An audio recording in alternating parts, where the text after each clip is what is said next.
the Two Guys, One Shaker Cup podcast, hosted by Joshua Shaw and Ryan Buckeye. What's going on, guys? Welcome inside Two Guys, One Shaker Cup podcast. Josh Shaw got outdid this time by Mark Samuel. Look, I mean, Mark was telling us before we went on that he has no clue where that is behind him, but I'm still convinced that with all his success, Josh, that he purchased that island. Yeah, I think he probably got a deal with what's the guy, Virgin? It's probably similar to around his area too. I think. Yeah. Branson. Oh, Branson. Richard. We all follow him on LinkedIn too. Dude. He's great. Inspirational. So, Mark, you are, I guess, we can just say you're like living the American dream, right? You did what everybody wants to do. You create a brand. By the way, your website is absolutely beautiful. I just need to say that before we dive into it. Like, scrolling through it before we get on the podcast is like, yep. I mean, I understand why your online conversion rate's probably through the freaking roof. I got no comment. No, it's funny. I just got off the phone with somebody about that too. Direct-to-consumer is like something that we've really like muscled up over the last 5 months. And it's pretty cool to say that it's working. Long road, as most would know in that space. But it's working. And as far as the site, what's cool is those are some newer fixes. But we actually have a revamp happening right now too. So I'd say next 60 days will be a full update.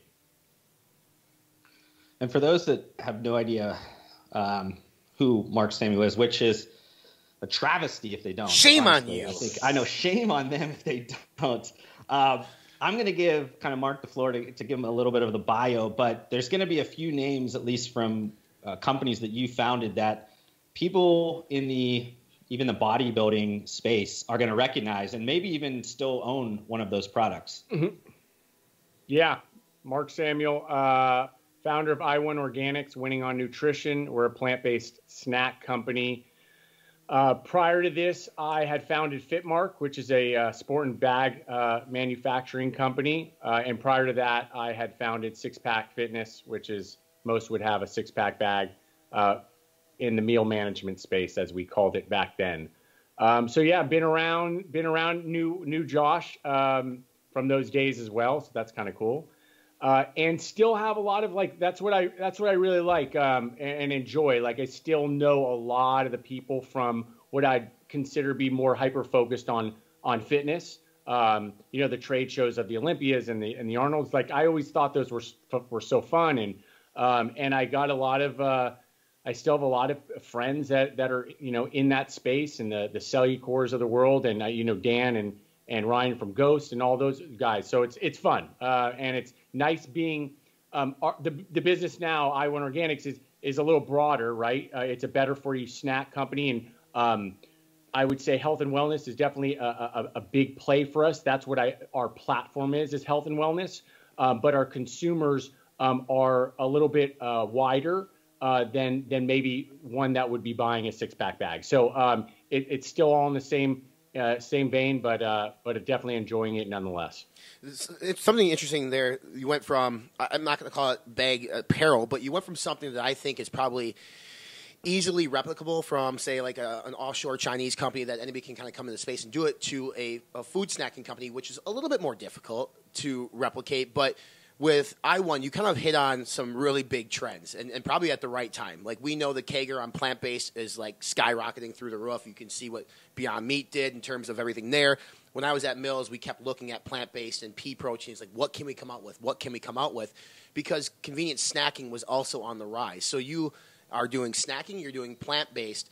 How did this idea come to fruition for you? Because you were obviously involved in the fitness world with the bags and the meal management stuff, but now it's like, here's a real food item that is tackling these amazing hyper growth categories, and you find yourself in the middle of it.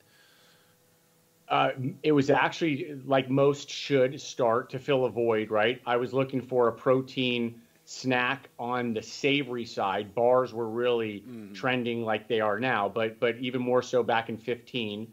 And nobody had put out a chip at that time. And so it was Quest actually who really put me, I would say, on a fast track to get it done.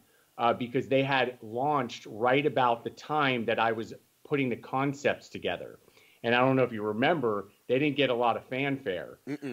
And because of social media, which is a great thing, you can actually get that feedback without being in the building. And so that really just put me on a fast track. And it's by chance that I decided, and it was mainly because I started to eat a lot more plant foods, that I wanted it to be a plant-based protein. So I was looking at those sources, and that's how it started. I think with the flexitarian lifestyle, I know Ryan and I have talked about it a few times, and I think I've even dubbed it like the most transformative kind of CPG trend in the next like 10 to 25 years, because of just how incrementally it's going to change the game in terms of so many of the products that are getting created. And you would probably be considered a flexitarian because you still eat meat and everything, right, Mark? That's correct. Again, in going back to that origin, it was when I started to add a lot more plant foods in my diet. One, my primary being my shake in the morning. Like all of us, right? I was very used to the whey-based shakes. I've had a protein shake to start my morning. And by protein shake, I'm talking about throwing a scoop in water and shaking it and drinking that. That's been my start of the day for now coming on 20 years. And it was at about that time that I switched over to a plant protein, more for just the idea of I wanted to have more balance in my life. I talk balance in all things, in all ways of life, but nutrition is one of them. So again, that's right. And so now I would say I probably eat closer to 65% plant foods than dairy and or meat products. And to each their own, right? I'm okay with whatever works for a consumer or an individual, friends, family, and the like. You got to just do what's best for you, your body, how it reacts, and the like. And I just know that with balance, it's best for me. What obstacles did you face in the beginning in terms of trying to change consumer behavior and perception? I think is maybe one of the big challenges that you faced is like people looked at vegan or plant-based and thought, taste-wise, I'm sacrificing quite a bit for this. And you guys tackled the savory market. Like, were there obstacles that you had to overcome early on through your flavoring systems, whatever it might be, to change that consumer behavior / perception? Yeah, one of them was the main thing, which was get it right. I mean, our first iteration of the chip was just not good. I would almost say it was decent. And one of the rules that I've been taught the hard way is you want to be in food and beverage, taste and textures first. 100%. All of the things that you're doing, the foundation, the mission, your ingredient choices and the like, that all has to be part of it. But if you want to grow for growth, right, then you have to have something that people are going to come back to. So our first iteration was not good. And so painstakingly, we've had to go through that. And then we got into different iterations and then got to where we are now with moving into an extruded product in 18, going into products that from the get-go, I said, these are going to really be the foundation for our brand. And most importantly, it's going to be the playbook. We don't want to put out anything that we don't firmly believe we not only enjoy, me personally, but that others, right, and our consumers, those that we are, trying to focus on, are going to enjoy as well. Just real quick on that before you hop in here, Josh, because I know Quest didn't get a lot of fanfare back when they launched, and you guys are coming out with products that you said were decent. How did that conversation go to say these are good enough for now? Because you wanted to get in the market. You obviously wanted that sort of first mover advantage. Maybe the taste wasn't where you would ideally want it, but did you struggle with the decision to launch that knowing that you probably could do better? No. It's a great question though. And one that now I could offer up as advice to anybody, because especially, those that are like me, right? I'm not all about perfection. I mean, this is often talked about as a subject matter, right? I'm about delivering, like, especially you talk about content, this whole topic and theme that people talk about, just get it out. That cannot be the case when you're talking about a physical product. Right. Whether you're talking about a snack food or a beverage, or going back to an apparel line or a bag, like, take your time, get it right.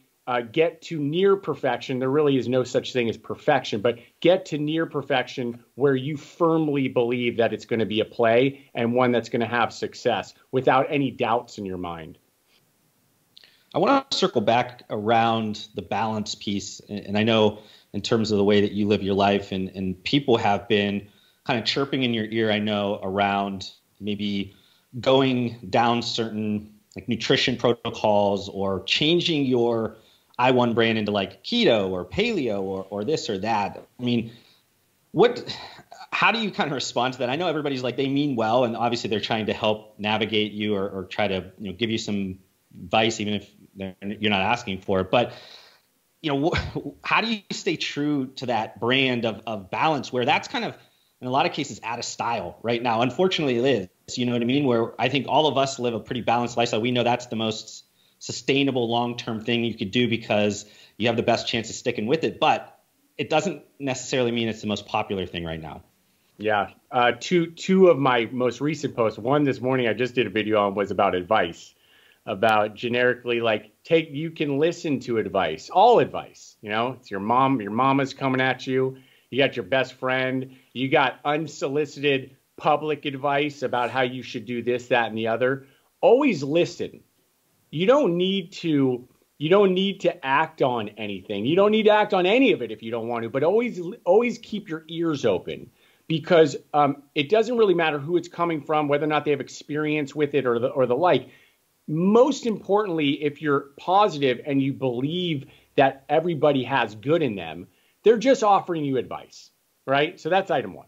Two is on a post that I did about the idea of keto or low carb, those coming to me saying you should put out a product, not just, these are actual buyers. These are people saying, we like your brand, we may even like your product, but is there something coming down the pipe? My answer is emphatically no. The reason it's easy for me to say that is I don't believe in it. I'm not an advocate of low to no carb dieting, period. And I'm okay with that. I'm okay to say that. People are like, oh, that's kind of polarizing. No, it's not. I'm okay to say that. Because number one is because people know I'm saying it with love. Number two is there's always the obvious, which is there are some instances, if it's prescribed by a doctor, right, that somebody may need a low to no carb or lower carb option as far as their own medical needs. I get it. I respect it. And again, you should adhere to that advice. But overall, I'm a firm believer in balanced nutrition, understanding fundamentally proteins, fats, and carbohydrates, what they do for you, and eating those a majority of the time.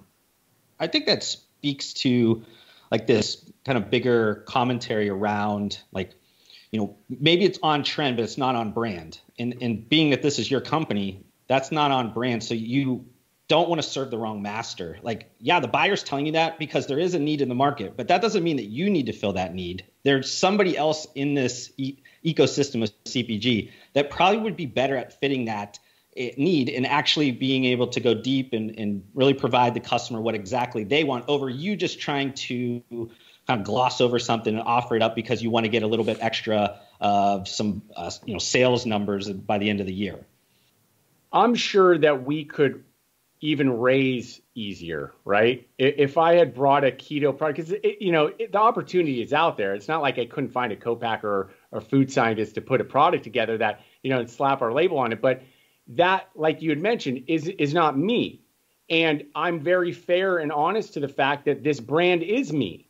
And the idea and the concepts and where we're going to develop this thing into over time, of which I have no limitation on, right? Sometimes it scares people. I'll do this forever because I not only am enjoying myself for really at peak moments, like this is the most fun I've had in my 20-year career. I can see the platform that we're building, this health and wellness platform that we're building, and where it can go and how exciting each iteration year over year could be because of the development on it. But the foundation and the core piece to it is balanced nutrition. Mm-hmm. And it's what I'm going to talk about the entire time. And if I did something that was counter that, it would create something that's not honest. And that's not what we're all about. In your prior life before IWON, how much experience did you have selling in to food, drug, mass? Because, I mean, obviously with IWON, you're in Kroger, you're in Sprouts, you're in Whole Foods. Dealing with those buyers sometimes can be interesting. So for you, what was your experience prior to selling in your own brand? Yeah, none. And it's a great topic though, because sometimes you can imagine like my messages on LinkedIn, I get a lot of people that come at me and I'm totally cool with it. Like I try to respond as much as possible. You know, those that are starting out, those are maybe even kind of growing. A core question often is, who's your first hire? I firmly believe you need somebody with sales experience in food and beverage if you want to be doing things the right way when it comes to retail partnerships. Mm-hmm. It's unlike anything else. It's unlike things I have done in the past with service businesses and even, going into apparel and the like. It's a different animal, and you definitely need to have somebody on your team who understands all of the different obstacles that are going to come your way, and also help you because there's choices that you need to make along the way that are very, very important, and that can save your business. So it's worth the investment. We had talked a little bit yesterday, Mark, around the Kind acquisition, and I know you really respect that company and Daniel over there that built that company, and wondered if there's any specific kind of like inspiration that you've taken from that company that you apply to your business. The whole thing. The whole thing. And I mean, it's funny, this will go out, whoever sees this and the like. I've always said I'd love Daniel as a partner. I mean, everybody probably came running. They're like, oh my God, you must. He had, again, I hope he doesn't mind anybody. He had money before all this. It's not like, he was successful before this transaction, right? And if people followed the story, they would not only know that, but they know to the core of your question what the brand not only has been built on, but what it stands for. And I take everything from that. Mm-hmm. I have said it, and I would say it again. He is hands down my favorite founder to follow. And if there was a playbook, I would want to know exactly what that playbook was from Daniel. And again, actually, I don't mind saying it. I reached out to him yesterday to congratulate him, and luckily I got an email back. Right, I want to be in the likes of that. Right, he has done something that very few have, and very few ever will. And it's just being fair to what we talk about often about these headlines, right? Which of these headlines are actually really successful ones? That one was a successful one, and by leaps and bounds. But again, fair to food and beverage, and what happens as far as capital raising, and there's acquisitions in turn. Most don't know the intricacies of what actually transpired on a deal to understand whether or not it was actually successful or not. And again, speaking of Kind, it's just an amazing story, amazing founder, amazing team, and an amazing brand built on a mission that is real. So try to duplicate that. You would need to have it within you. It needs to be in your being. Yeah, on that point, when I was at General Mills too, we constantly talked about Kind. I mean, Kind was my biggest competitor on the I was on the organic side, and they weren't. But we look at that brand and say, like, this is a champion brand. They're checking every box, like literally every box. Their D2C model, their retail, everything was right, and well deserved yesterday for sure. When I saw that headline too, I was like, oh, woo. Good for everybody involved in that for sure. Totally, yeah. And the bigger brands, I've talked about this too since you're on the topic, like the General Mills, right, or Frito-Lays and the like. I've said stuff, and I know that it's kind of caught people by almost in shock. Where can he say that? Is that right? I'm a fan of these big companies. Mm-hmm. I'm not like fighting Frito-Lay. There's just like I would love to be with Frito-Lay. because it's not going to change who we are, unless there's a change in, we're just talking generically, right? They have a platform. General Mills has a platform for brands like ours, right? They have capital. Yes, they do. They have resources that are unmatched, right? And they have the ability to get things on shelf or placed in a way that's strategic and going to be impactful for you. So long you have a brand that you believe in and a mission that you believe in, those are partners that you should be looking at. They're not competitors.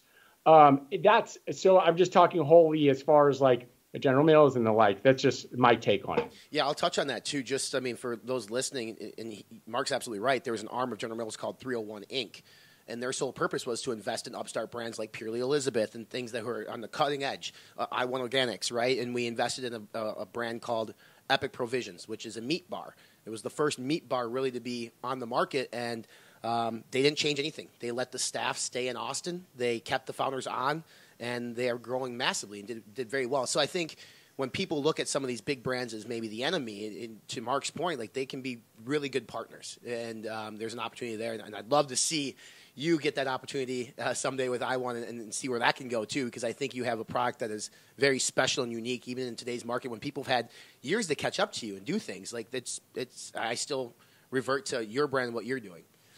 Yeah. The reality is those brands and other brands, anybody could, they can go and do what you do, right? I mean, we make extruded snacks, right? They're made from peas and beans. Tomorrow, right? Somebody could go do what we do. What they can't do, General Mills could never, ever do, is put out what I'm putting out, right? The clear-cut affirmative message of IWON Organics, what winning on nutrition is about to its core. They could never duplicate that. And so long myself and the many, many, many others who are starting food and beverage companies understand that fundamentally and are real. They have to be very honest with themselves, right? They have to have a come to Jesus moment. So long they fundamentally understand that and they're real about it, go compete. I always say, go compete, go make it happen. That's been a shift, I think, with the M&A, where the brands, I think on both sides, have finally realized that the product is not what wins. The product is not what ultimately is going to be that thing. It's actually what's built off of that, the special sauce. Sometimes that's the entrepreneur, that's the culture or whatever. And a lot of times, if you try to fold that into the bigger company, you strip all of that away. And there's cases where that works. If it's a late cycle brand or something, you're just trying to get synergies and just trying to get every little extra dollar out of it, that's okay. But in a lot of cases, when a smaller brand, an emerging brand, you want to keep that specialness there. So you try to isolate that, give them the resources they need to perform better and be better at what they are, but don't strip away any of that specialness that's in there. And I think that's something that over the last several years, a lot of these brands have done a good job at carving that out in these deals and saying, we want to be independent. And Kind's an example of that. But I think one that you could think about from a very long time ago is like Ben and Jerry over with like Unilever, where they were like, we want to,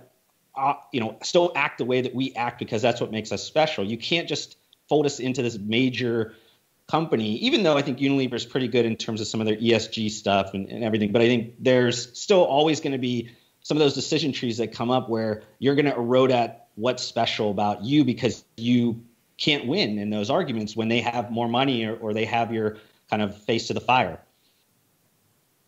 It's really well said. And I'm going to bring him up, because them, but it came to mind, and also because when I look at Josh, I think about them.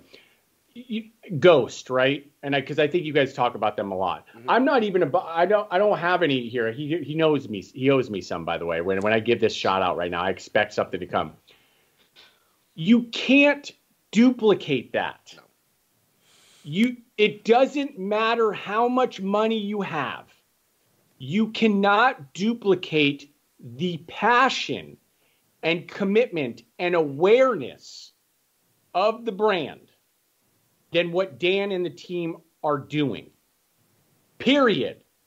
Again, I use them. I could have used 100 other references, and maybe not 100, but I'm using them because I see you guys have talked about them and stuff. It's just a great example, though, of identifying and understanding what your brand is about and having the fortitude, having the ability and the passion and commitment to execute on that every single day. And so, that's to what you say. I mean, we do talk about Ghost a lot, and I think that's exactly why. Josh and I both love these brands who, undertake their own personalities of their ownership group too. I mean, you know Dan and Ryan well enough too. Like that brand is them to a T, and same can be said with a lot of brands who are successful, whether it be Epic that we just talked about or your brand IWON Organics. I think those are the brands who end up being successful when they're true to themselves and they're able to connect with the consumer on a deeper level than just a transaction. And, that for a lot of brands, I feel like it's a struggle, whether they don't do their homework or whatever it is. But small emerging brands like yourselves being acquired or being invested in, the bigger companies, to Josh's point, like they need to allow them to still go on their own for a while. I mean, for a long time. So for you and IWON, like you're still in this, some might say you're still building. You're building year after year. The growth rates in the categories are still on the rise. And I love to ask this question, like, where do you see yourself with the brand in the next 3 years? I'm looking at I put 2021. I have like 7 bullet points, like right in front of me, right, for next year. And so if I go out a couple more years, we would be in 3 places of the grocery store in 2023. We potentially could be in 4, but just being really sort of modest and hyper focused on the details as far as the growth in 21 and then in 22 and then going into 23, we should be in a few areas of the grocery store. It's important to note, right? Our core consumer is a female, right? Is a woman between 35 and 60. And someone will be like, well, wait, that's interesting, right? Like but I knew that from day one. I knew that was going to be our core consumer, and I needed to make sure at least the brand and how we were developing it was going to be something that represented that. It doesn't matter that it's me speaking, because the main thing is I'm speaking a lot as a parent. Mm-hmm. And so it was the aha to a lot of conversations later, like, I get it now, right? And so with that said, being able to understand what 2023 looks like, knowing that is a key piece to this, key piece to the development, key piece to our growth and our objectives over these next couple years, and a key piece in our decision on where we are in those 3 places. 1, we already know now, being in salty snacks, but really where's 2 and 3, and why did we choose that? Mm-hmm. I think that's definitely I wouldn't say interesting, but I think it's an approach that has like failed a lot with like trying to get into different areas, like that platform move, like away from just going deep into one kind of section of that, salty snack, savory snack area, and then moving into multiple sections of the supermarket and being able to actually have the brand power where people will realize it's the same company and it's the same platform and it's the same reason. I mean, I think that, as an example, we used Quest earlier, they've been extremely kind of diligent towards trying to do that. It's taken them quite a bit of years to actually become that and actually have the respect, I think, in some of those other categories, where it was everybody just thought of them as bars. And then, then they started to do some of those other ones and they kind of swung and missed, but then they iterated. And it's like 3 or 4 years later, now they're finally getting a lot of respect in those different categories. But I think it's where a lot of this has to go. I think that the grocers as a whole are going to try to simplify their supply chains and think about partners deeper and think about how do they fit more needs? Can we present these as more like platforms over just like, the best in class of every single thing and have 30 offerings in that little one and just confuse the heck out of customers? I think you're going to try to simplify things. I think COVID really proved that people go to the things they like and they're going to go to those things consistently. And you don't need to have 35 variants of every single thing. So for them to kind of simplify their business towards, kind of keystone suppliers and think about the products that are going to be good, I think it's the right move to go towards that. But, it's kind of risky. Yeah, it's very, and I agree with everything you just said. That's why number one is we have a couple innovations that are still in salty snack. So when I say go into two or three different places right in the store, it's very possible that it could just be a subset of an existing set. Number one. Two is there are, people don't know this, but there are brands, speaking of kind, that put out products that don't work. I just had talked about this with somebody. If you remember, they put out a fruit bar. Mm-hmm. Yeah. And it was just it was similar to the one that was put out by Just It or Just One or something like that. Yes. It's just it's a one ingredient type of product. It didn't work. Nope. And you're talking about a brand that's when you would make the moves, where somebody's walking down another aisle and they say, I know them. Then they need to say the second thing, which is, I trust them. Then they need to say the third thing and do the third. Let me try that, right? And then the fourth is your hope that it's so good they come back for more and maybe have navigated away from what they're eating before. So what's nice is if you have this sort of plan as far as a schedule for the next few years, you need to make sure you are doing something along the way that's going to cross-check that item. Because it's very possible by the time you get to 2023, you're not ready. Mm-hmm. You are not ready to, I'm using this for fun, you're not ready to make an organic protein powder with IWON Organics on it. You're not ready. Why? Because nobody knows who you are. Mm-hmm. Like I say openly about it, nobody knows who we are. We are this little company, little brand. And we will be next year too. And it's very possible we will be in 2022. People don't understand about market penetration and like your percentage, right? Okay. So anyway, so it's you nail it, dude. And that's because of your expertise.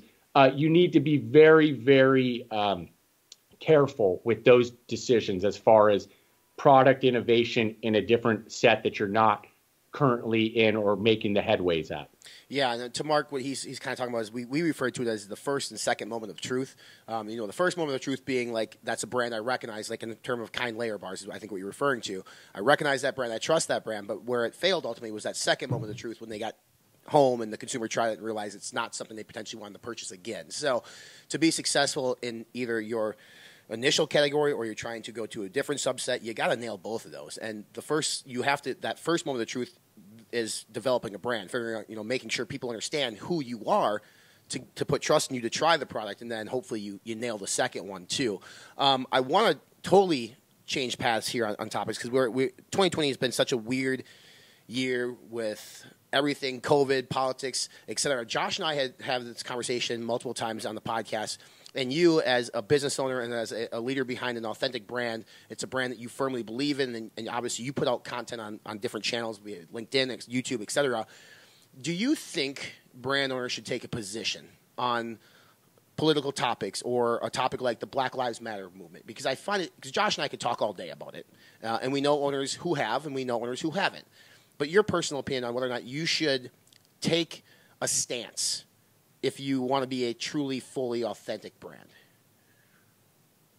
My answer is solely my own personal decision that I don't, but it's based on the fact that I don't get political anyway. Right. I do not like divisiveness.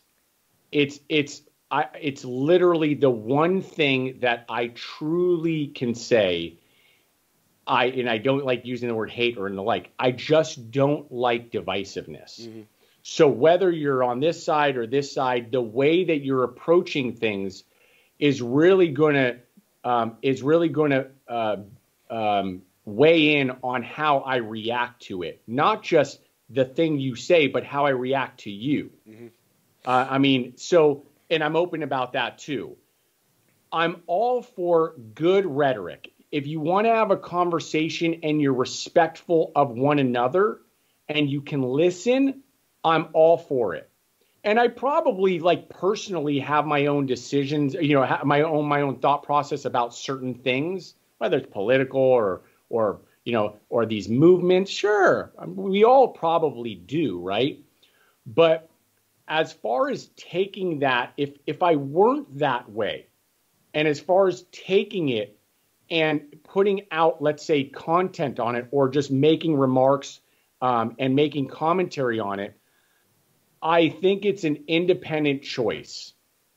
It's also very important that it goes back to your own core beliefs and the way you built the brand and its foundation. Another actually nutrition, I'm not going to say name on this one, but a nutrition company that I follow, he's pretty out there with his own political views, but it makes sense. Mm-hmm.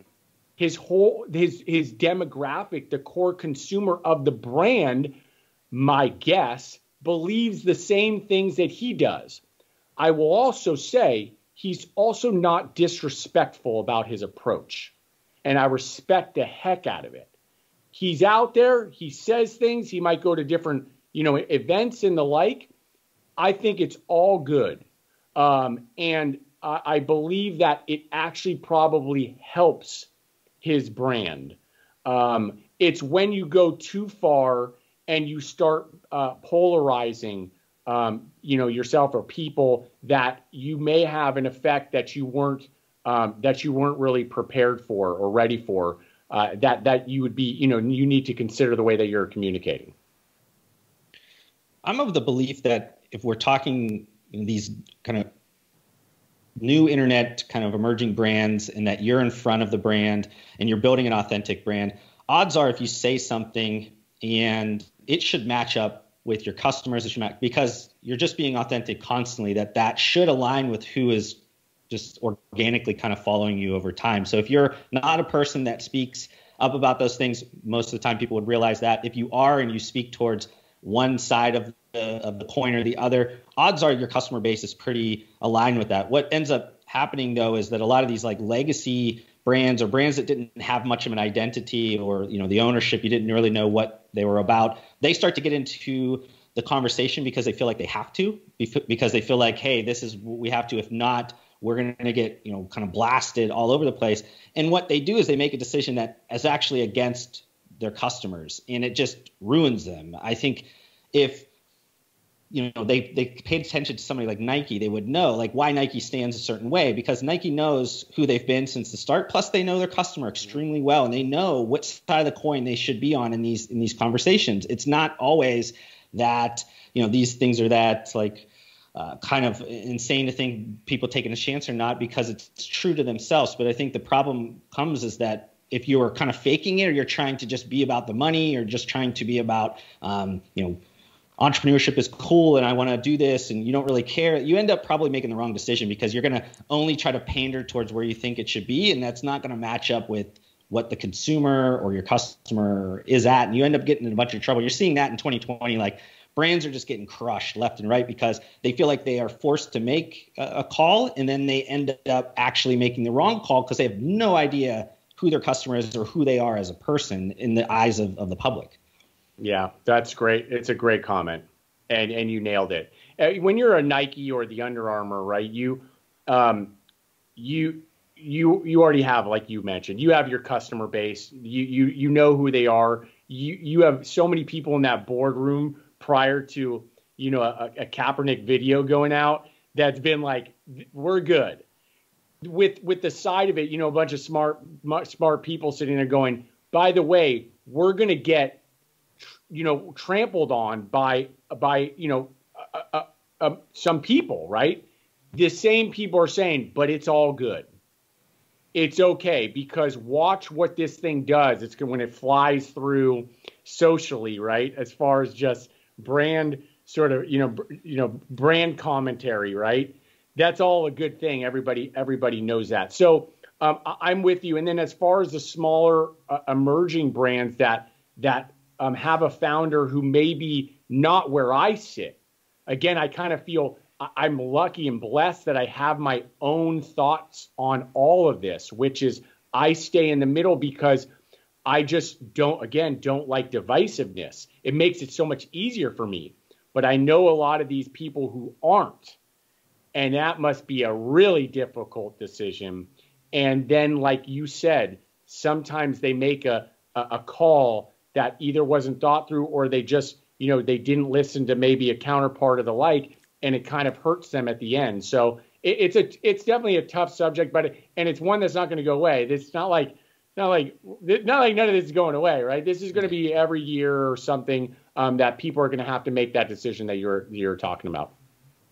In terms of your, I guess, quest on entrepreneurship, you've obviously, the content you put out is consumed by probably a lot of young entrepreneurs, myself included. What do you wish you could tell your younger self as you got into being in business for yourself? I mean, because I'm sure you've had a lot of sleepless nights, countless hours, time away from the family, things of that nature. But the younger Mark Samuel, what advice did he need that you know now? That guy would not have been listening, dude. That guy was ruthless, dude. Ruthless. I was moving so fast in my 20s. I mean, and I was very lucky. I mean, the first couple things that I had done in my early 20s, I just, monetarily, like we did well, and I was with friends, and like it was so fun. I would say that I really wouldn't tell myself anything, because the journey, I mean, as cliche as this is, it is just reality, and all my stuff comes off the cuff, which I like. This journey, this 20-year journey got me to where I am right now. And it got me to a place that provides so much optimism. Meaning, I literally know for a fact, so long God gives me the time and the runway, that 10 years from now, I'm going to be even that much better. So what I mean was, in my early 20s, I had some stuff happening, but I was nowhere near where I'm at right now as far as just understanding, having patience, maturity, knowledge. If I didn't have that runway, right? If I didn't have all that time behind me, I wouldn't be sitting here right now and even having this conversation where it just is so easy, right? It's so easy. And so it would just be saying, be patient, dude. Be patient. And it's okay. You're going to stumble so many times. You're going to get punched in the face so many times. Be patient. And I tell myself that now to what, again, if we'll have this interview again in 10 more years and say the same thing, I'll tell you, right? That's my approach on that one.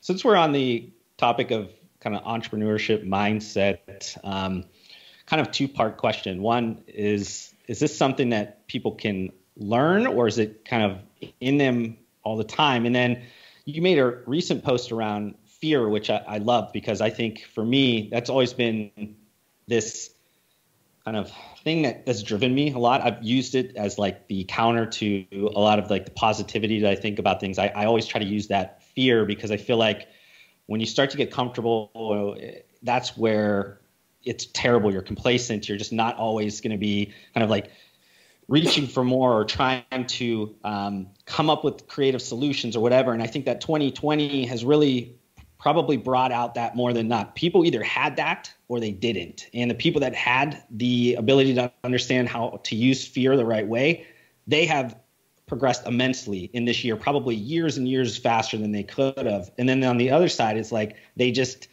were like trembling and couldn't do anything about it. And that's not to say that those people are bad people, but it really this year, I think, really proved that there is a stark difference in entrepreneurs that either you have it or you don't. Yeah, that's a good one.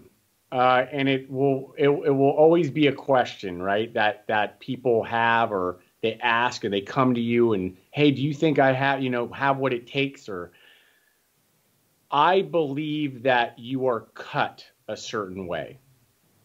And I believe some are just better to work, I would say, for or with others, and not be leading the ship, as they would say.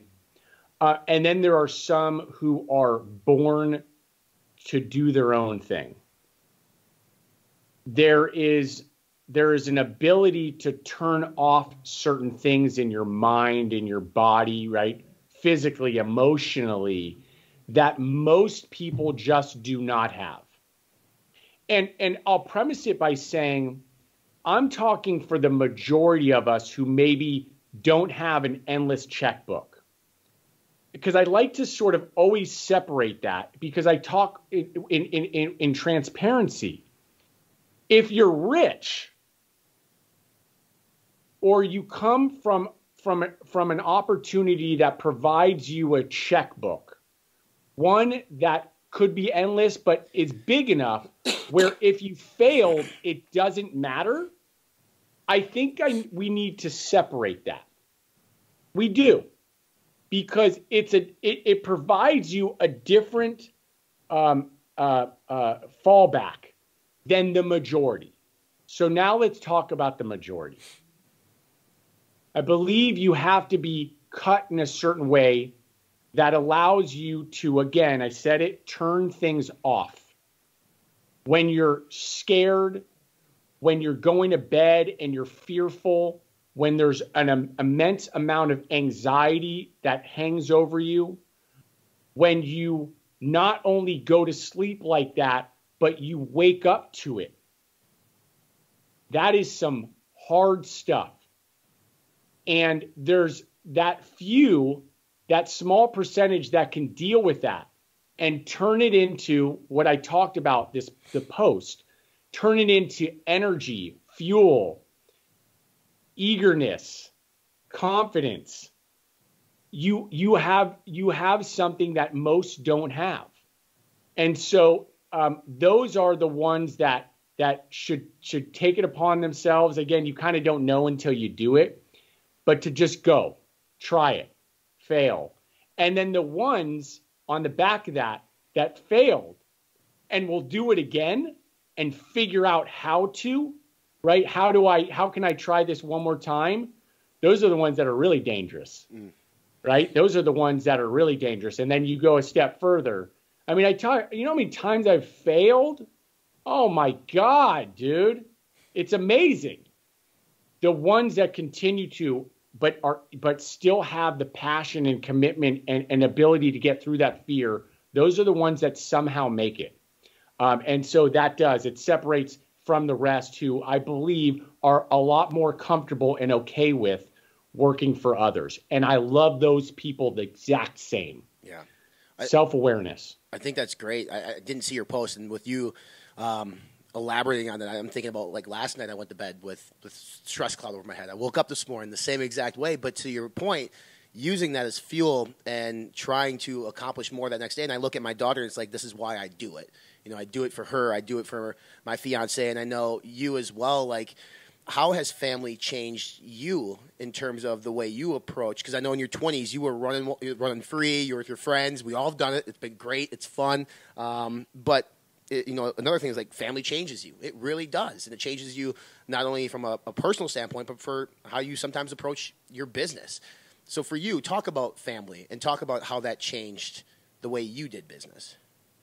Most don't know this, but I'm a single dad. Mm-hmm. And I'll go a step further. Most don't know this too. The kids are with me. It doesn't matter why or the other. But so imagine that and doing what I do. Mm-hmm. You're a bad mofo, man. You are cut. You are cut. This isn't a this thing. It's just understanding and being aware. Mm-hmm. And again, it goes back to that point that 20 years ago. I wouldn't be able to do it. I have 20 years of all this experience. And what I'd say is, as far as family, and you know this, when you have a kid and if you're cut a certain way and you have most would call it like a motherly instinct, but I call it a fatherly instinct, you experience something unlike anything else. My kids come first before anything.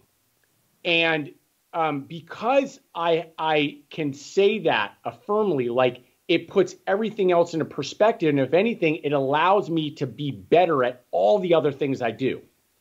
Because the one thing that you then take and learn and experience that you may not have had before is patience.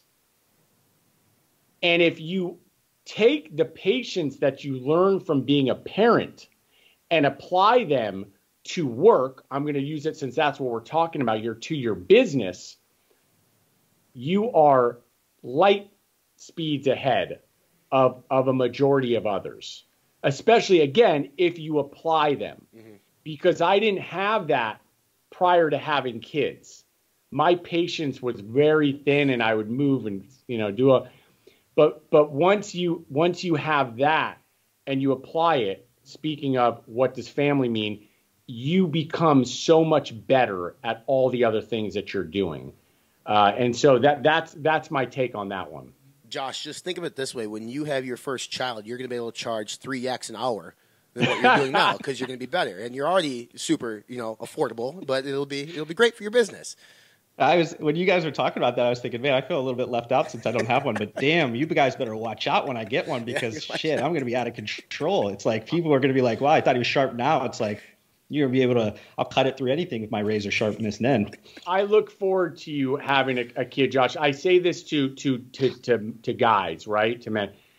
It's unlike anything you'll ever experience. It's the most important thing by far. Mm-hmm. Your business is like not even in the realm of importance. And that's a good thing, because it provides perspective. Now, I'm going to throw the caveat, though, that some don't.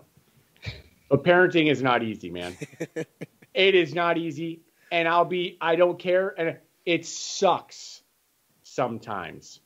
It is I do the 90-10 rule. 90% of the time, you're like, what the? Oh, this is just, but it's the 10% that puts you at an all-time high that is inexplainable and unlike anything else. So it squashes the other 90, but it's not easy, man. So to each their own. Yeah, I feel like that's why I enjoy our friendship, because I feel like there's always that 90% of like positivity, and then there's a 10% of like just real transparency that like, will just let you check yourself a little bit, like, okay, I was really getting excited there. Then all of a sudden you're like, all right, but then this one here, but give it, dude. Yeah, I like that. I'll always give it. I love it. Well, let's wrap things up here. Mark, I know you got probably another full day ahead of you, and I think we probably should do this again, because I think there's a lot more we could talk about. But I'd love to end on that note, because it is a positive note about family and about how it drives you as a person. And, if Josh, 9 months from now, we get a little shawl running around, we know that Mark's conversation inspired you. And I hope you name him or her Mark or something that sounds familiar to it if it's a female. But if you guys like the podcast, hit the subscribe button. Help us out by writing us a review on all the podcast platforms, whether it be iTunes, Spotify, and more. Mark, my man, appreciate you, buddy. You too, guys. I appreciate both of you.